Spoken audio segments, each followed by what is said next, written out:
할렐루야. 오늘 새날을 주신 하나님을 찬양합니다.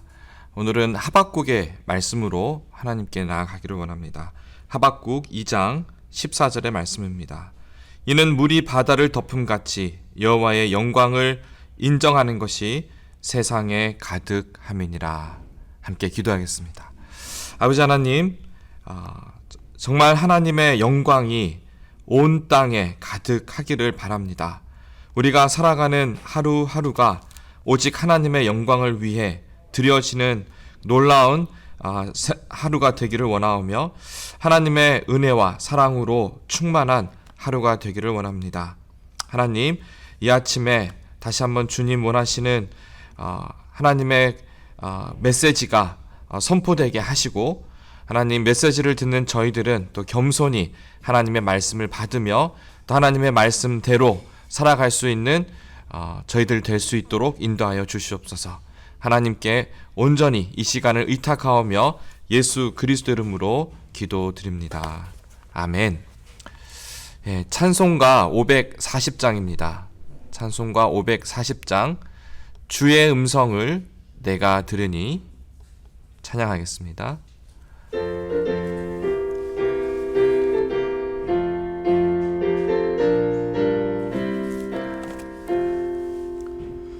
주의 음성을 내가 들으니 사랑한단 말일세.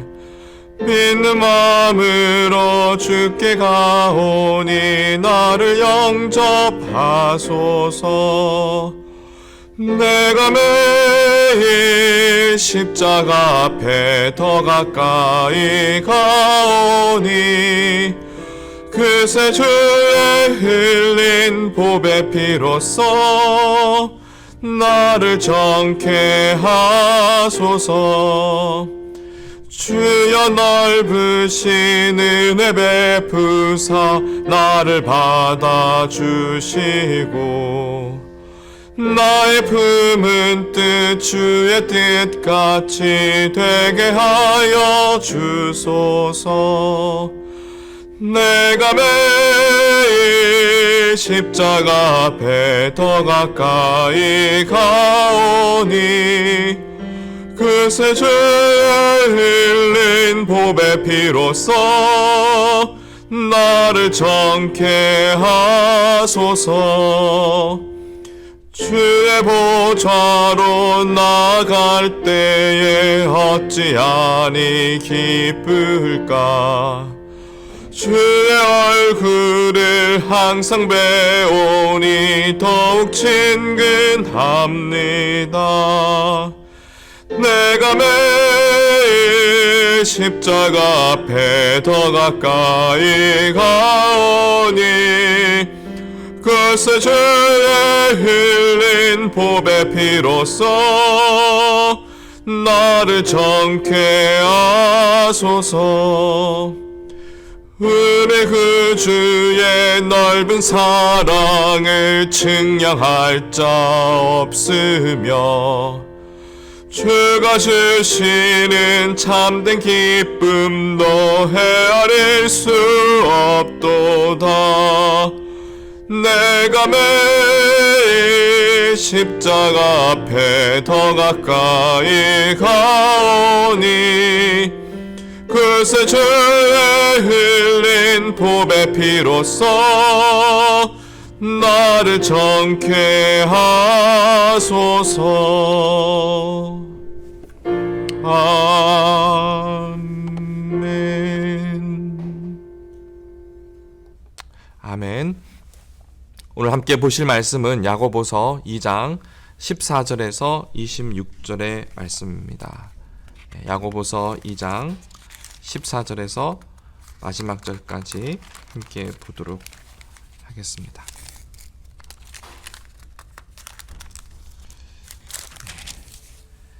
내 형제들아, 만일 사람이 믿음이 있노라 하고 행함이 없으면 무슨 유익이 있으리요?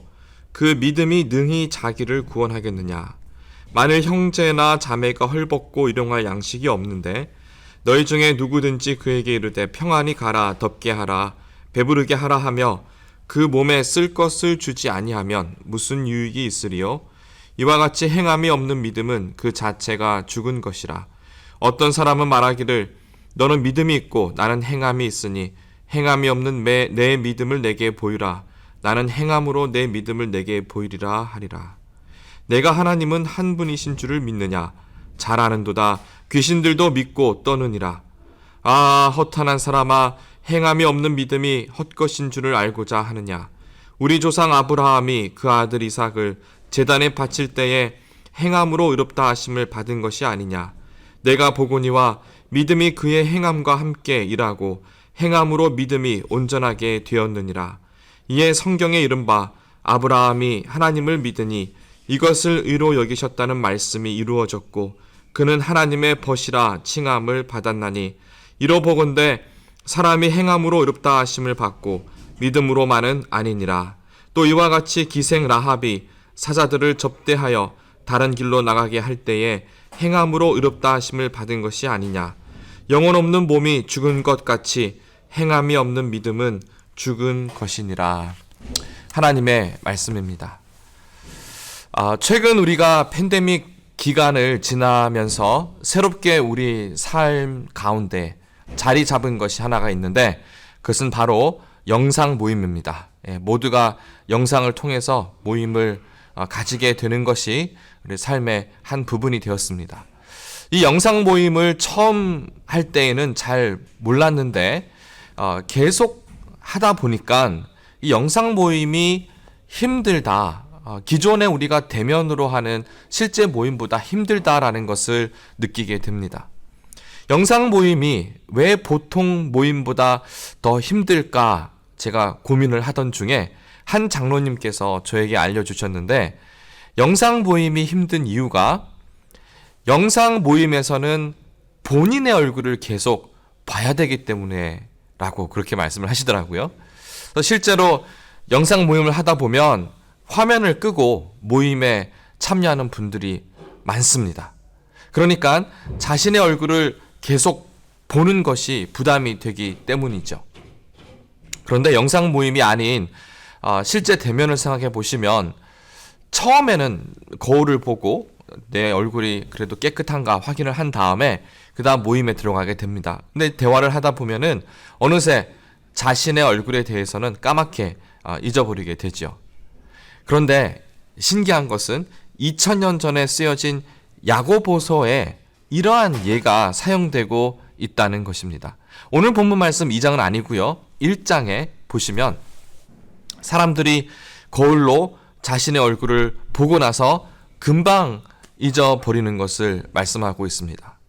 야고보서 말씀은 얼굴을 거울로 보고 나서 금방 잊어버리는 것처럼 하나님의 말씀을 잊어버리지 말고 하나님의 말씀을 계속해서 들여다보라고 그렇게 말씀을 하고 있습니다. 그러니까 오늘날 우리 이 팬데믹 기간을 지나면서 경험하게 된 것처럼 영상을 통해서 내 얼굴을 계속 봐야 되는 것처럼 하나님의 말씀 앞에서 내 마음을 계속해서 살펴보라는 것이죠. 하지만 우리는 너무나 자기 중심적인 이 성향이 강해서 하나님 말씀 앞에서 나를 살펴보기보다는 내가 하고 싶은 대로 하기가 훨씬 쉽습니다. 그렇다면 우리가 하나님의 말씀 앞에 내가 선다라는 것, 내가 계속해서 하나님의 말씀을 들여다본다라는 것은 어떤 의미가 있는 것일까요?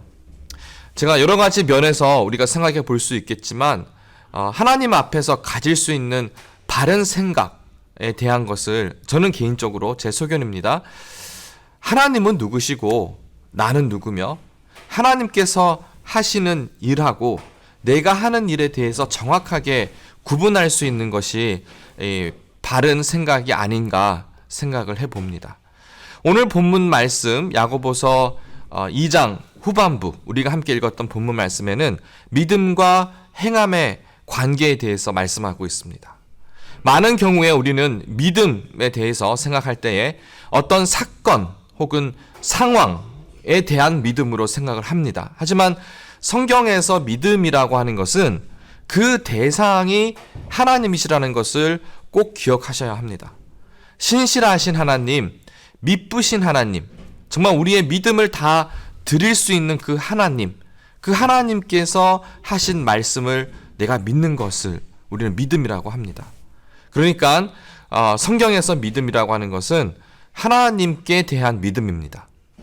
하나님하고 나와의 관계에서 하나님께서 하신 말씀은 반드시 이루어진다라고 믿는 것이고요. 또 하나님의 신실하심, 하나님이 하신 말씀은 100% 반드시 이루어질 것이라고 하는 것을 우리가 믿는 것이죠. 이것이 성경에서 말씀하고 있는 믿음이라고 할 수 있습니다. 하나님이 그분의 일을 하시도록 우리의 자리를 내어드리고 우리는 하나님이 행하실 것을 기대하고 기다리는 것, 이것이 바로 하나님의 일과 우리의 일을 잘 구분하는 법입니다. 우리가 하나님의 일을 할 수는 없습니다. 하지만 하나님이 그분의 일을 하실 수 있도록 내 자리를 내어드릴 수는 있습니다. 그리고 하나님께 믿음을 드리게 되는 것이죠. 이것이 믿음에 합당한 우리의 행동이 되는 것입니다. 세상적인 관점에서 믿음도 그 대상이 있습니다. 우리가 세상적이라 그래서 나쁘다라기보다는 일반적으로 우리가 매일마다의 삶 속에서 믿음을 가지는 것을 보자면 한 가지 예를 들어보면요.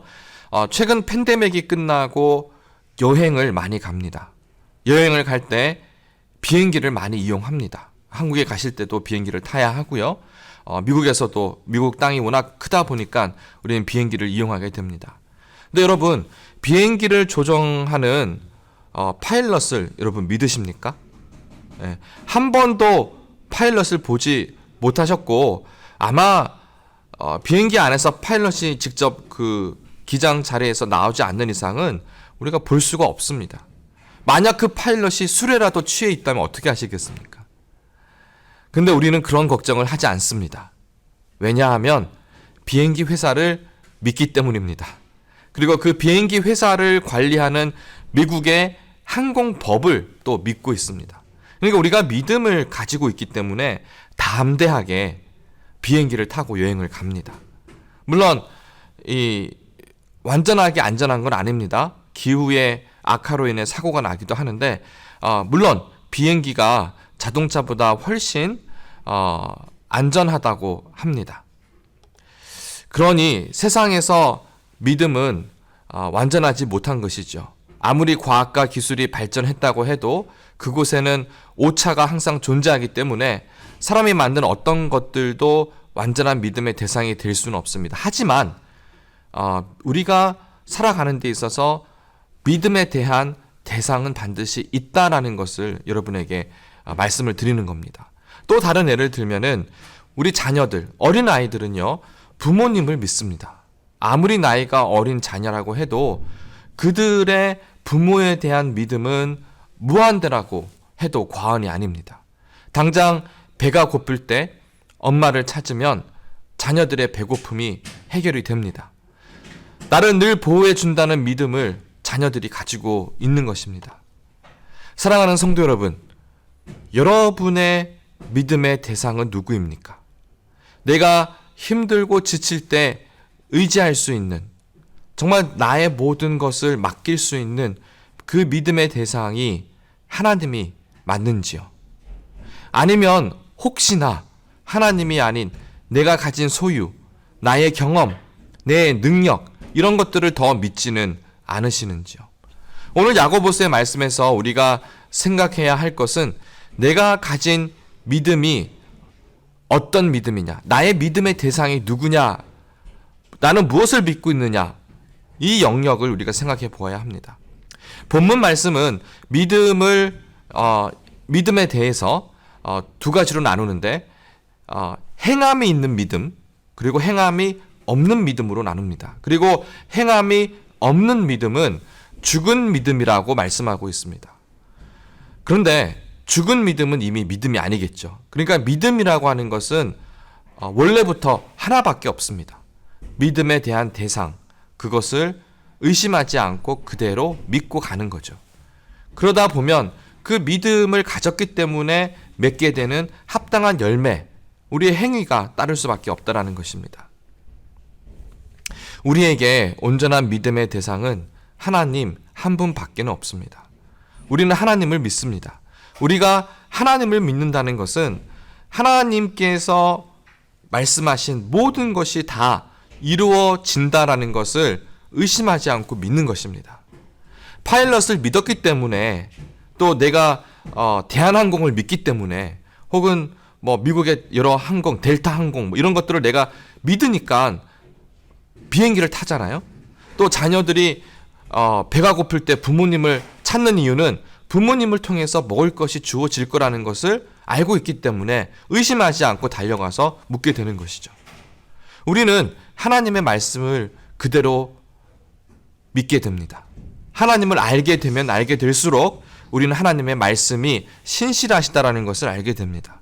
그리고 하나님의 말씀을 믿기 때문에 그 말씀이 반드시 이루어지리라는 것을 우리는 믿고 행동하게 됩니다. 오늘 본문 말씀처럼 아브라함이 하나님의 말씀을 믿었습니다. 그래서 이삭을 제단에 바쳤는데, 그 이유는 다시 이삭을 하나님께서 살리실 것을 믿었기 때문에, 정말 우리가 생각하기에는 아니 어떻게 그렇게까지 믿을 수 있을까라고 하실지 모르겠지만 아브라함은 그것을 믿었습니다. 기생 라합이 정탐하러 들어온 이스라엘의 사자를 도와주었습니다. 왜요? 하나님께서 여리고를 벌하시고 이스라엘 백성들에게 승리를 주실 것을, 비록 기생 라합은 여리고 사람이었지만 그것을 믿었기 때문에 하나님의 사자들을 도와주었던 것입니다. 우리는 무엇을 믿고 그 믿음으로 인해 무엇을 행하고 있습니까? 성경에 기록된 구원의 역사, 여러분이 보셔서 아시겠지만 이 인류가 지나온 모든 역사를 통해서 예수 그리스도를 통해서 하나님이 계획하신 모든 구원의 일들이 성취되었습니다. 예수님께서 이 땅에 오셨고 십자가에서 죽으셨고 죽음에서 부활하셨고 승천하셔서 지금은 하나님 우편에 앉아 계시고, 성령님께서 이 땅에 오셨고, 그리고 교회가 세워지고 예수님의 복음이 땅끝까지 전해지는 이 상황 속에 우리는 살아가고 있습니다. 이제 단 한 가지 우리가 믿고 기다려야 하는 것이 있다면 그것은 바로 예수님의 재림입니다. 우리는 예수님께서 다시 이 땅에 오실 것을 믿습니다. 그리고 하나님의 나라가 세워질 것이며 예수님께서 친히 왕이 되셔서 다스리실 것을 믿습니다. 그리고 모든 성도들이 하나님의 나라에서 영원토록 살게 될 것을 믿습니다. 우리가 예수님의 재림, 또 하나님의 나라가 이 땅에 이루어질 것을 믿는다면, 이것이 우리에게 교회의 성도들이 가져야 될 마지막 믿음이라면 우리는 어떤 행동을 취하게 될까요? 이 땅에서 사는 삶이 마지막이 아니라 죽음을 넘어 영원한 생명이 주어지고 하나님의 다스림이 있는 하나님의 나라가 도래한다면 우리는 오늘 하루를 어떻게 살아가게 되는 걸까요? 예수님께서 말씀해 주신 달란트의 비유처럼 하나님 앞에 서게 될 그날, 하나님 앞에 정말 내가 서게 될 그날을 꿈꾸면서 오늘 하루를 하나님을 위해서 열심히 살게 될 것입니다.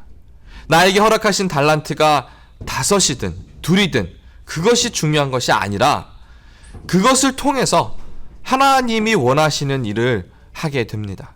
하나님 앞에 섰을 때 부끄럽지 않도록 착하고 충성된 종이라는 칭찬을 듣기 원하면서 오늘 하루를 낭비하지 않고 살아가게 될 것입니다. 게으르지 않고 열심을 가지고 살아가지만 또 그 열심이 나를 위한 것이 아니라 하나님을 위한 열심이 됩니다. 사랑하는 성도 여러분, 오늘도 새날이 밝았습니다. 하나님께서 허락하신 귀하고 복된 하루입니다. 오늘 하루가 소중합니다. 매일이 모여서 한 주가 되고, 매주가 모여서 한 달이 되고, 또 매달이 모여서 1년이 됩니다. 벌써 7월입니다. 2021년도도 반이 지나갔습니다. 오늘 하루를 살면서 정말 우리는 예수님의 재림을 믿음으로 바라보아야 합니다. 장차 만나게 될 만왕의 왕, 만주의 주 되신 그 예수님을 소망해야 합니다. 오늘 하루를 낭비하지 않고 혹여나 열심히 산다고 하지만 잘못된 목적을 가지고 그렇게 하루를 사는 것이 아니라 오직 하나님의 뜻을 이 땅에서 실천하기 위해서 노력해야 합니다. 먼저 하나님의 뜻을 찾기 위해서 기도하고 말씀을 묵상해야 합니다. 그리고 하나님의 뜻을 찾았다면 그 뜻을 이루기 위해서 최선을 다해야 합니다. 나에게 허락하신 재능, 소유, 지혜, 능력, 이 모든 것이 나를 위한 것이 아니라 하나님의 나라를 위한 것입니다. 우리의 마지막은 죽음이 아니라 부활이며 영원한 생명입니다. 이 세상이 마지막이 아닙니다. 어제도 오늘도 동일하신 하나님의 은혜가 여러분과 함께 하시기를 바랍니다. 오늘 하루 하나님께 영광 돌리시는 귀한 은혜가 있으시기를 간절히 축원드립니다. 우리 함께 기도하겠습니다. 아버지 하나님, 정말 행함이 있는 믿음을 가지라고 하셨습니다. 하지만 우리의 노력으로, 우리의 힘으로 어떠한 행함을 가지는 것이 아니라 믿음의 대상이신 하나님을 바라보는 것이 우리에게 필요한 것임을 알게 해주시니 감사합니다. 이제는 하나님 나라, 정말 예수 그리스도의 재림을 바라보며 하루하루를 살아가게 하여 주시옵소서. 온전히 하나님에게 영광 돌리는 귀한 복된 하루 되게 하여 주시옵소서. 예수 그리스도 이름으로 기도드립니다. 아멘. 이 시간에는 우리 금주의 기도 제목과 또 선교사님들을 위해서 기도하시고 또 주위에 아프신 우리 환우들을 위해서 기도하는 시간 가지겠습니다. 그리고 계속해서 또 하나님 앞에 나아가서 정말 믿음을 하나님께 드리는 귀한 기도의 시간이 되시기를 바랍니다. 함께 기도하겠습니다.